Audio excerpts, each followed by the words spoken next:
6 of the brightest and loveliest young women in America are standing on our stage. One of them will be the new Miss America and the winner of a $25,000 scholarship. And our new Miss America is Vanessa Williams, Miss New York.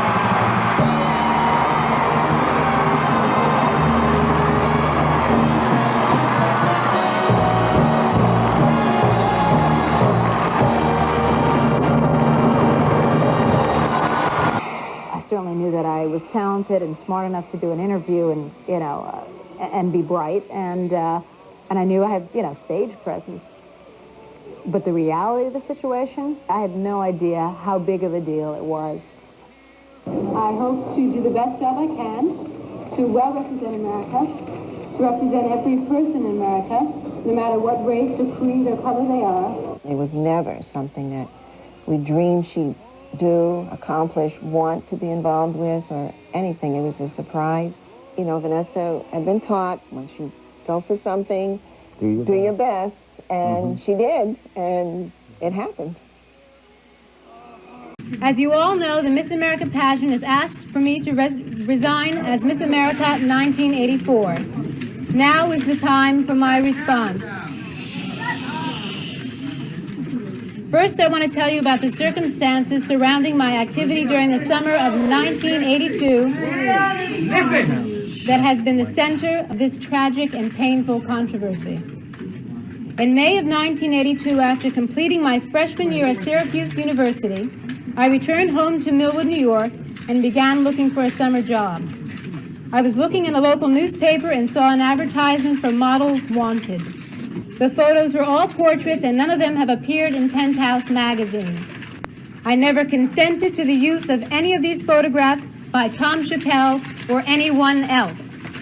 When I learned that the photos were scheduled to be publicized in Penthouse by an unsolicited call on Friday, July 13th, I called Albert Marks at the Miss America pageant to tell him I had heard a rumor from a reliable source that some photos were going to appear in Penthouse. I also told my advisor, Dennis Dowdell, and my parents that I had taken some new photos. Last Friday, I heard on the news that the pictures were going to be published. I also learned that the pageant had asked me to resign my title and that I would have 72 hours to make my decision. It is one thing to face up to a mistake that one makes in youth, but it is almost totally devastating to have to share it with the American public and the world at large as both a human being and as Miss America. However, no matter what happened in the summer of 1982, the question everyone has been pondering, including myself, is whether I should try to retain my title as Miss America in spite of the circumstances. Over the past 10 months, it has been both an honor and a great privilege for me to serve the American people and the pageant as Miss America. It is an honor which has been shared and brought lots of happiness to me, my family, my community, and the world. During my reign as Miss America, I have served with great enthusiasm, energy, and pride. I feel that I have, to the best of my abilities, tried to maintain all those positive qualities that have encompassed my duties and responsibility to the title of Miss America. I fully support the Miss America pageant and the opportunities it has provided for millions of aspiring young women, such as myself, throughout the United States. However, it is apparent to me that because all this has happened during the past week, it will be difficult for me to make an appearance as Miss America. I am not a person who gives up when the going gets rough. Before we get started, here's my disclaimer.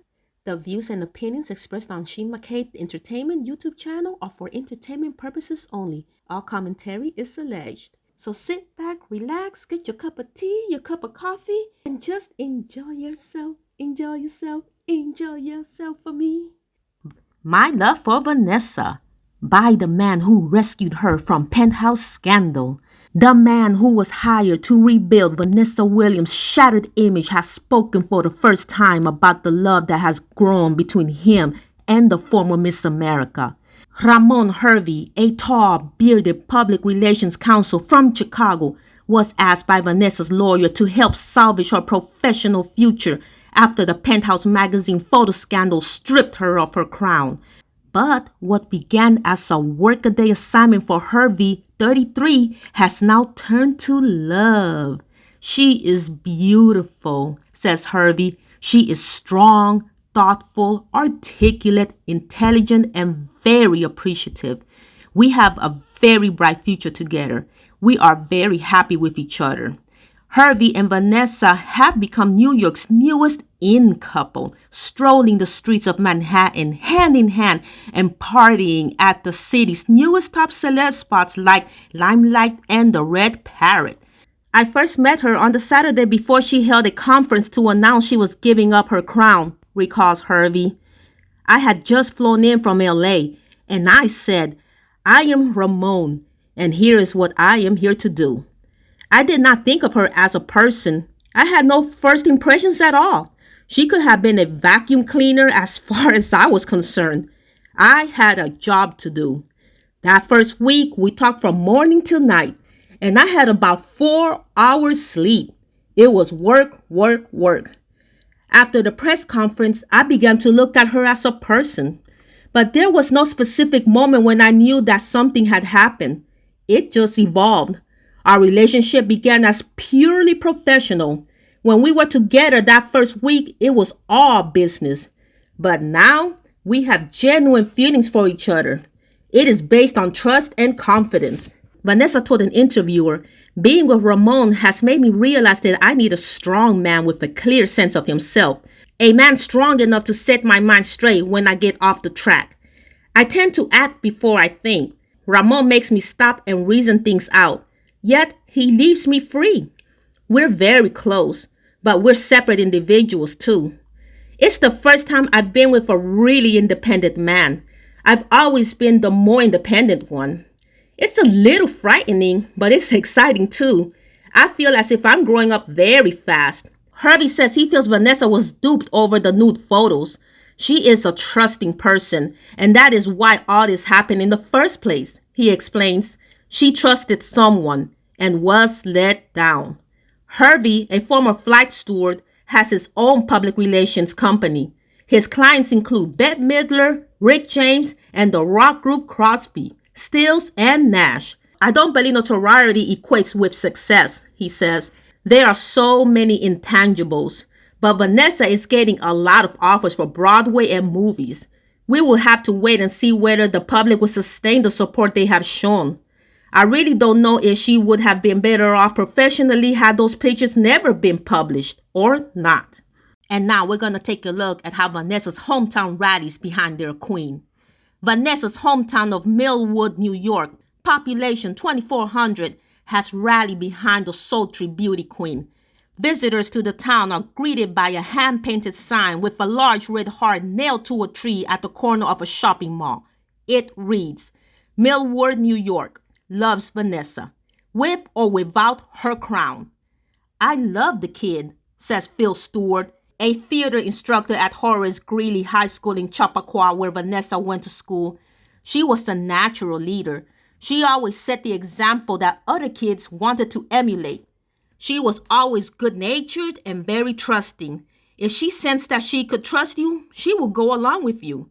Van, meaning Vanessa, was raised to trust people because her family is very much that way. They're wide open, friendly, trustful. Referring to the nude photos that led to Vanessa's abdication, Stewart adds, I think that's probably how she got duped. The Williams home, where Vanessa still lives with her family, is half of a semi-detached duplex, a white building with yellow shutters. Stewart says, Vanessa maintained a B average in her classes. This is not an easy school, he adds. That B average is pretty darn good. The instructor got to know her better than most students because of her participation in the school theater club. She was very sharp, he remembers. She always had her lines memorized, and you never had to give her direction twice. She was very popular with the other kids. She didn't put on airs, even though she started playing lead roles as a 10th grader, which is when she tried out for her first show and beat 2 seniors out of the lead. She just opened her mouth and started to sing. And she had a quality of sophistication about her singing that made her stand out. She took the part away from everyone. She wanted to be an actress and saw herself going on to be a musical theater performer.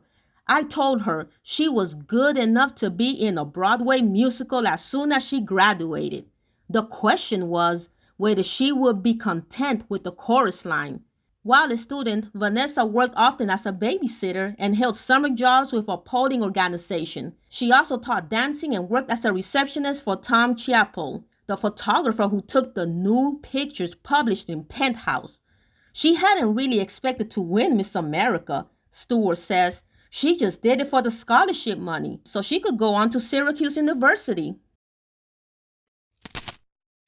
You know, when I look at Vanessa Williams, I think of a woman who embodies the epitome of making lemonade out of lemons.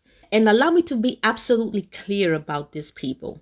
Vanessa Williams is a beautiful, a talented, gorgeous, black, gorgeous woman who was able to take an almost disastrous event in her life and turn that event into lemonade. She is a successful singer. She is a successful actress. She has a successful Broadway musical play under her belt.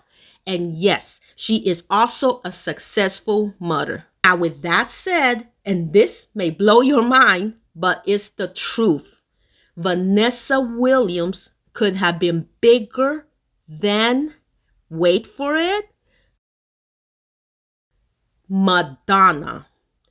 Vanessa Williams could have been bigger than Madonna. But unfortunately, or fortunately, depending how you look at this, she was instructed to take the route of carrying the Miss America persona instead. Now, the reason why I am saying this is because I am basing it on my own personal relationship with one of the Eckstein brothers, Ron Eckstein. Now, the Eckstein name, in case you're not familiar, comes from Billy Eckstein himself, the legendary late jazz singer of the 40s and 50s, and even the 60s, I would say. And in the early 2000s, 2002 to be exact, I was with one of his stepsons, Ronald Eckstein, who went by Ron Eckstein. He has expired by now. Now, Ron Eckstein is Ed Eckstein's stepbrother, and he would relate to me all of these very deep, very heavy stories and situations regarding all of these famous stars we see in these music videos and listen to on our radios, or Spotify, I should say nowadays. But he especially knew about the celebrities, I would say, from the early 70s, all through the 80s especially, and even the 90s, and I would say even the 2000s when I was spending time with Ron Eckstein. You know, back in the early 2000s, I was an aspiring model as well as an aspiring singer. And unfortunately, Ron Eckstein turned out to be a total scam. Now that story is for another day, and it has been written. If you know, you know. Now, Vanessa Williams was definitely one of the famous stars that we would listen to on our radios, especially back in the early 90s. For me, early 90s. But she had her hit album, The Right Stuff, in the late 80s. 87 or 88 it was. Now, Ron Eckstein stressed to me when I was with him, you know, he would tell me the stories of the stars, and Vanessa Williams was one of these stars. Ron Eckstein will stress to me without a shadow of a doubt, that they, the Eckstein, you know, the Eckstein family would have made Vanessa Williams bigger than Madonna. And of course, again, that is hard to believe now. I mean, I personally couldn't wrap my head around it. You know, I was like, you know, open mouth, like who could be bigger than Madonna? Because Madonna, you know, especially in the mid 80s, the late 80s and early 90s, you know, that girl was fire. Madonna was fire. Okay. Because Madonna is Madonna, and it is nearly impossible to imagine anyone else being Madonna but Madonna. Okay. But as I stated before, Vanessa Williams, he told me that she chose to go the route, or they made her go the route, you know, her people, not the Ecksteins, but her people made her go the route of staying identified as, you know, oh, she's the former first Black Miss America, you know, who sometimes has an album here and there, or stars in a movie here and there, or stars in a TV sitcom here and there. That's what you know of her. Sometimes she has a song out, sometimes you see her in a movie, sometimes you see her guest starring, but unfortunately she did not get to that level that he was telling me that she could have reached, the level of being a Madonna. So according to Ron, if she would have listened to the Ecksteins, Vanessa Williams, would have been the queen of pop again, bigger than Madonna. Now remember, ladies and gents, remember this. It takes a lot more than just knowing how to sing. It takes a lot more than just knowing how to dance in Hollywood to become a major star. And in Vanessa Williams' case, the machine for her were the Ecksteins. And the Ecksteins were considered music royalty, especially during their dad's era, Billy Eckstein, okay?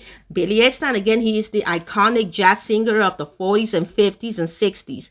And Ed Eckstein, his son, became a very, very successful and legendary music executive, producer, and artist development powerhouse in his own right. As the first African-American president of Mercury label, Ed's talent, and influence has helped shape the fabric of modern R&B, pop, and soul. He's responsible for signing and executive producing Vanessa Williams' very first album, The Right Stuff, as well as The Comfort Zone. And let me tell you guys that those were some beautiful albums.